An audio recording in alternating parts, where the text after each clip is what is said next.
Alright, what's going on, y'all? So, one of the proud members of the Sakurai clan, brought this to my attention yesterday while I was at work, that SethTheProgrammer, brought up another video talking about the honest truth, between Goku versus Superman. And I honestly believe that this still stems back to what Death Battle did. Screw Attack did in their death battle between Goku versus Superman, and basically had everyone believe that Superman was this all-powerful being that couldn't be stopped, and Goku really just did not have what it took to fight or defeat Superman. But this is the honest truth, from a guy who knows his stuff. So I have faith in what he's about to say, whether it be good or bad. I'm willing to accept it. Without further ado, let's have a look at this.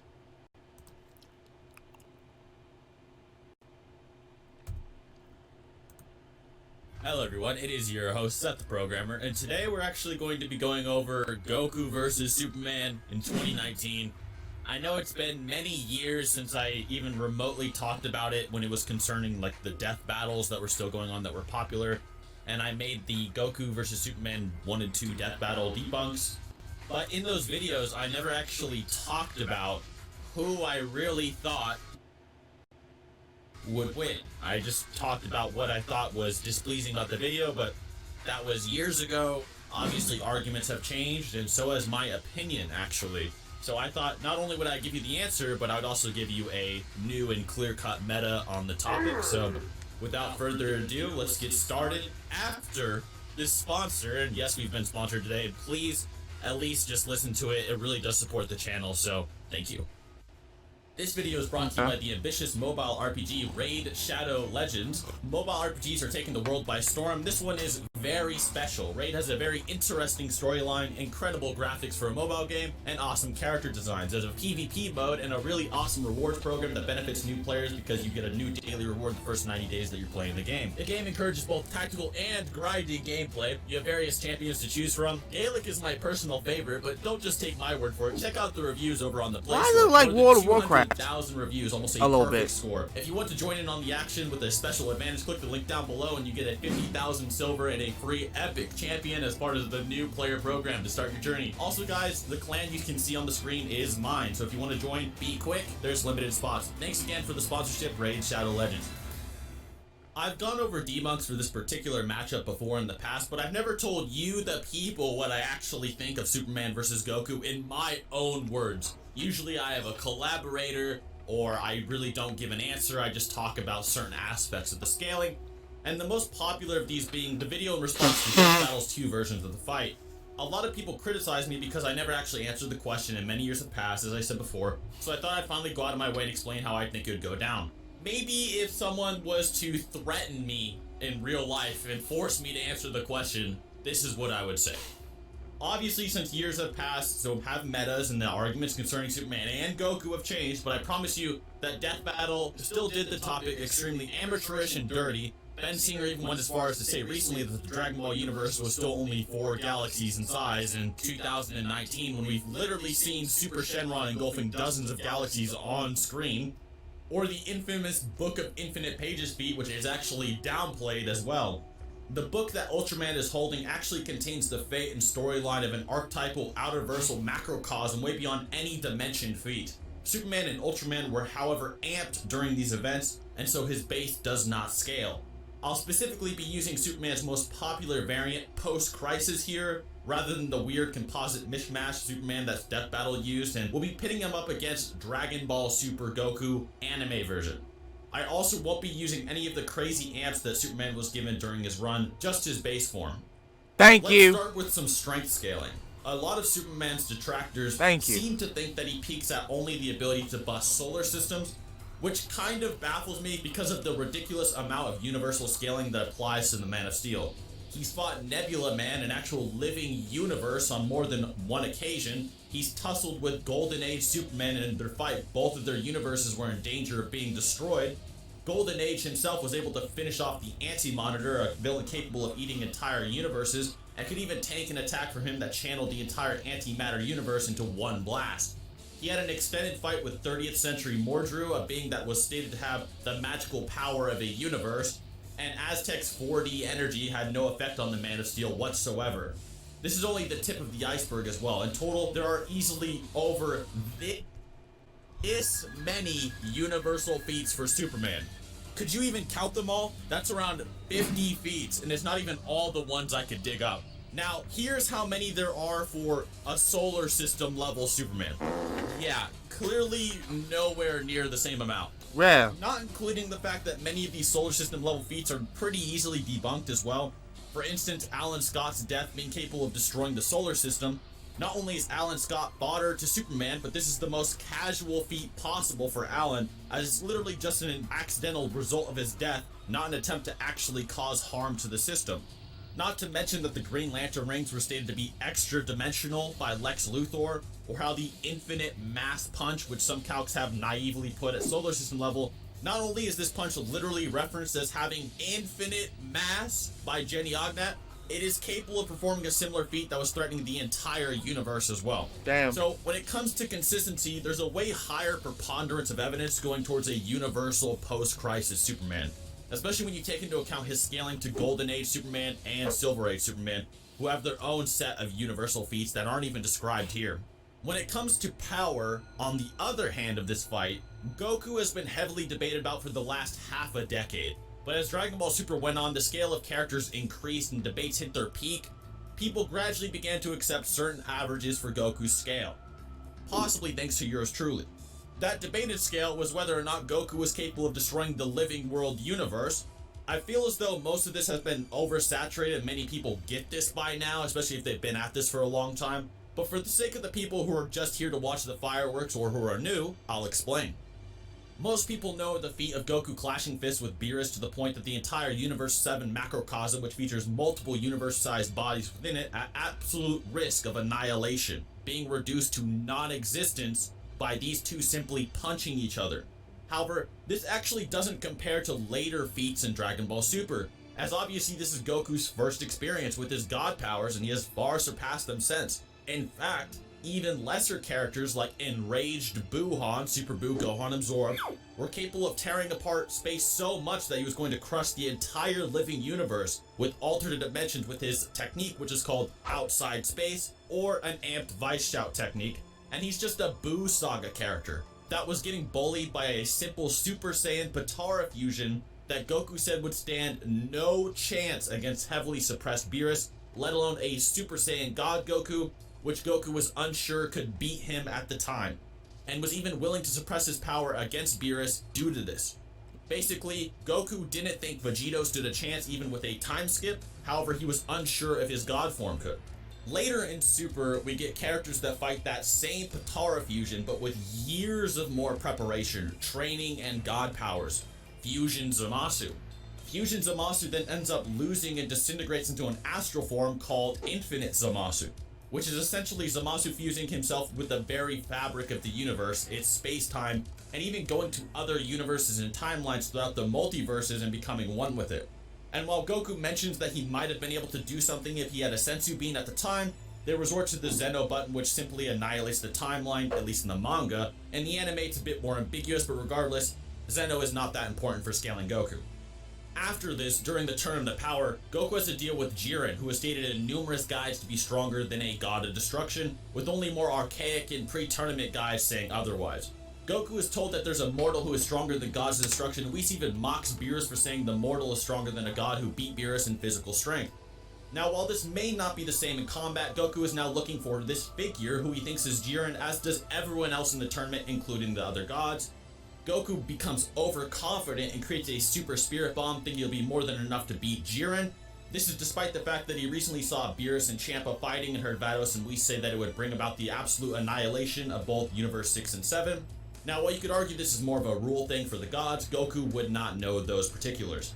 Regardless, Jiren bounces the bomb back with a glare in which it's stated by the Supreme Kai that Jiren is the strongest enemy he's ever seen, even stronger than Infinite Zamasu, who he was there to witness.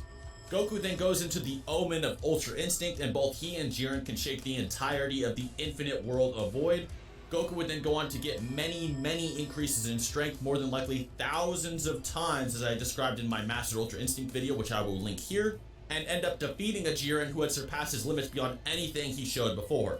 This not only makes Goku universal, but many calibers higher into it. Some would argue this by definition would be a form of multiversal levels, although multiversal has a contentious definition that many people don't actually agree on.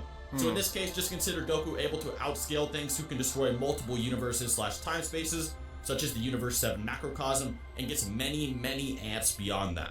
Damn. On to speed, let's start with the Dragon Ball side of things first, since we let Superman go for strength last time. Now, for you Dispo downplaying troglodytes, we absolutely have to start off with the light speed arguments that have spread like a miasma over this community the past few years. People tend to get things twisted with Dispo simply because of some translation issues, the first being the famous super maximum light speed mode that he uses later on. However, the real translation of this is actually just super speed mode. And even in the anime, when they talk about his speed, they always just say Dispo is faster than the speed of light. Even if you wanted to downplay this again and say that them saying he surpassed light was supposed to be impressive, you could argue that light in Dragon Ball is simply faster than it is in real life. Yeah. And this is possible due to things like the Planck constant. The Planck constant is a physical constant that relates to the energy of the photon relative to its frequency. If there wasn't anything limiting the black body radiation of particles, temperatures could go on to infinity with no restriction, but it's not. It happens to be limited by a constant, which is the Planck constant. If this variable was even slightly different, it would directly affect the length of the Planck distance, which would in turn increase the maximum speed of light. This could explain how Piccolo at the very beginning of the series could hit a moon that Toriyama himself states is over 380,000 kilometers away in a few seconds, and then have numerous people get thousands to millions of times faster as the series goes on, and not reach the speed of light within the Dragon Ball verse, but still could be considered light speed in our own universe. This would also explain why the light from Goku and Beerus' clash reached outside the universe in mere seconds. Long story short, Dispo was stated faster than light to begin with, and light doesn't even operate at the same speed in Dragon Ball as it does in real life. For the rest of the video, when we say faster than light, we will be using real life measurements of light, however, which is 670 million miles per hour plus. On the low end, we have Boo casually destroying an entire galaxy on screen, which the Supreme Kai states is only in a few years. Even if it was to encompass thousands of years, it should easily hit billions of times the speed of light due to the sheer size of a galaxy, which usually are over 100,000 light years long, let alone their volume. Even our own estimations of the size of the Milky Way are constantly shown to be too low, with recent studies suggesting it's several times larger than we ever thought it was. Damn! This isn't something that would probably apply to most galaxies, it is something to note. Whis in the anime was capable of traveling across the entire universe in the time it takes to watch an episode of Era Manga Sensei or wherever you degenerates are into these days. Later, he even arguably covers the same distance at a far greater speed, reaching his destination in a matter of seconds. The latter of these two time frames reaches 72 quadrillion times the speed of light. Sadly, this doesn't come close to our caped friend Superman here. Even using standard speed feats, Superman comes in at speeds ludicrously faster than the speed of light. Post-crisis scales to Green Lanterns that could casually travel across the DC universe, which is 100 trillion light years wide, in 10 hours, which comes in at 87 quadrillion times the speed of light. At one point, he even flew throughout the entire universe, destroying reality blitzing missiles before a human heart could beat a single time, which comes out to a ridiculously high speed of 1.85 sextillion times the speed of light. And yes, that's actually a number. I've never heard of that. I've never heard of that. Sextrillion? What? Who was coming up with these words?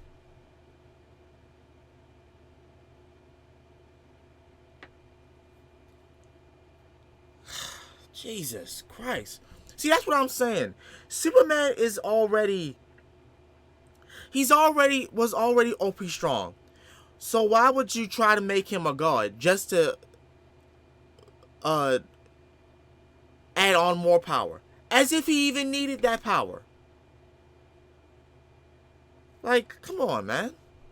He's already like going ludicrously past the point of a normal being. Like, come on.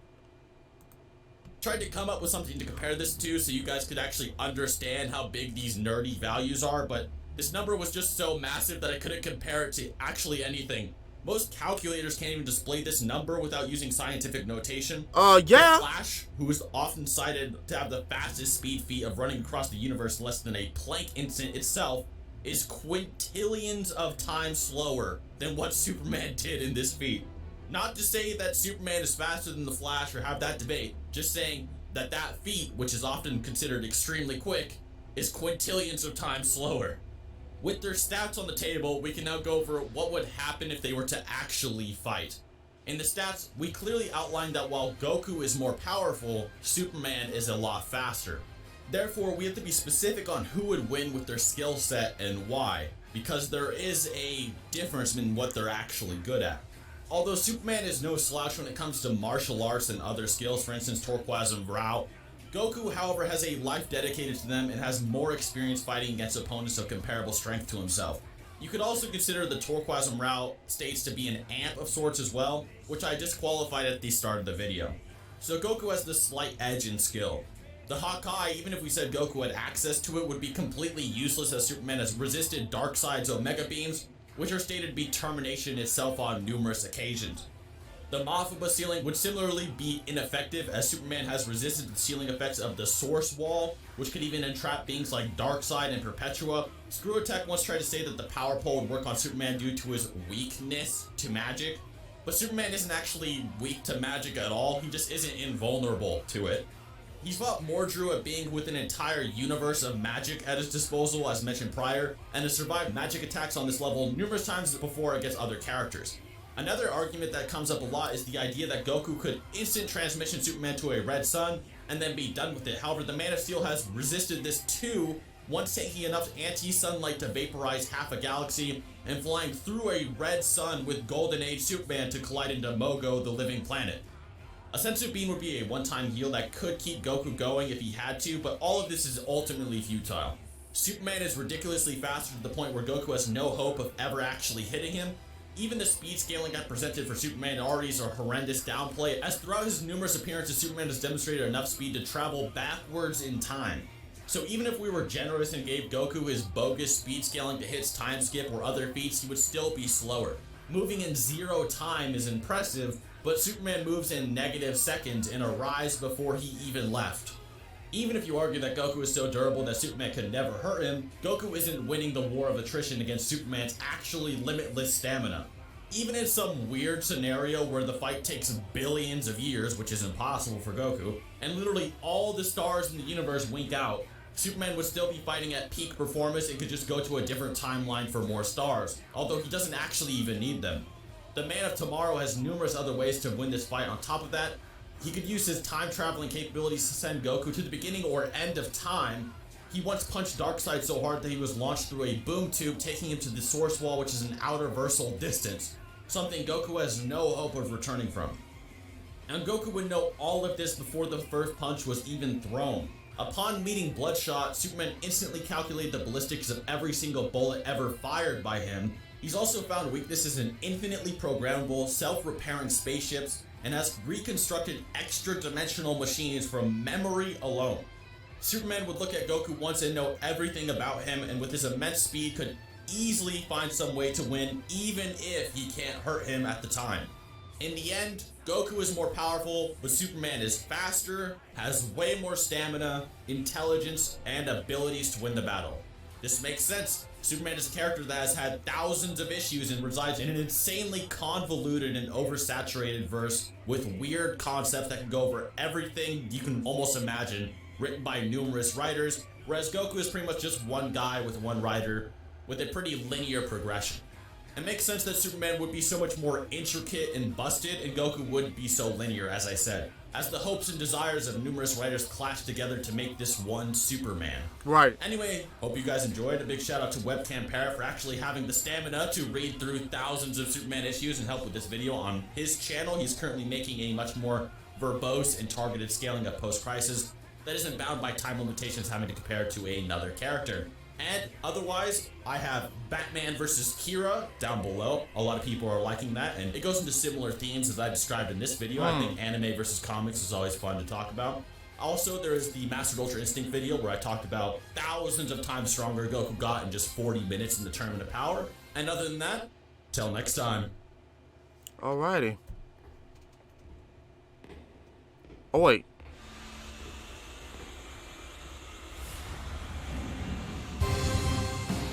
Oh, that's a nice outro.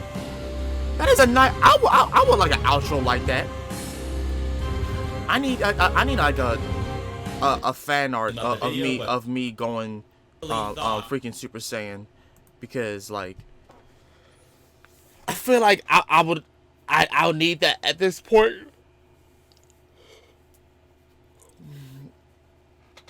Like, that would be awesome if that happened. But yeah, I agree with all of this. I mean, you can't argue with facts. You really can't. And I'm glad that Seth the Programmer went back on this to fully cover how and if Goku Superman ever fought, and that's as only if, because for one, they're two good guys, and Goku at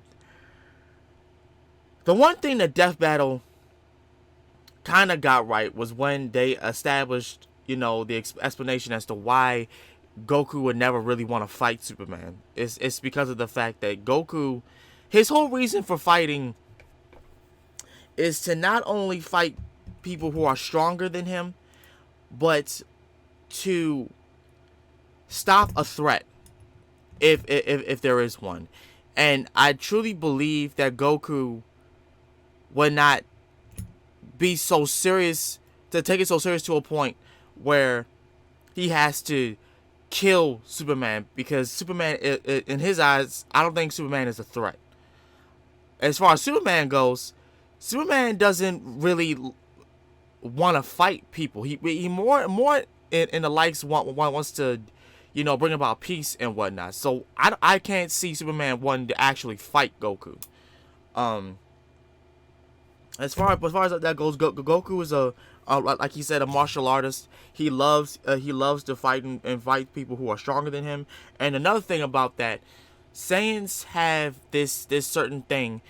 It even showed in the Tournament of Power, whether they win or lose, they get stronger in their fights. They get stronger in their fights. And in my opinion, I believe that even though, yeah, Superman is ridiculously faster and has that ridiculous amount of speed, I feel like Goku could adapt to that because of the fact because of his Saiyan blood. I feel like he could adapt to that in a way. He could learn from it. I'm not saying that he could overpass Superman. I'm not saying that. I'm saying that he could adapt and find a different way, because he did that in Tournament of Power. He did that. He's done that in a lot of his fights.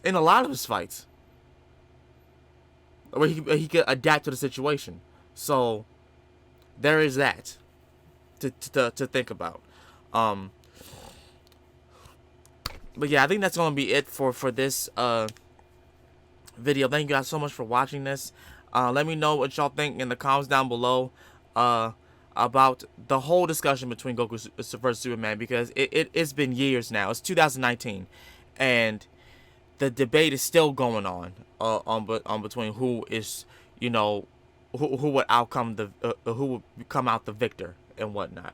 Honestly, I believe it's a lost cause, because they're two entities who are on the side of good, and I don't think that they would ever even want to fight each other. I mean, as far as Goku, who just wants to be competitive, but as far as Superman goes, he wouldn't want to fight him. But yeah, I'm gonna get up out here. I love you guys so much.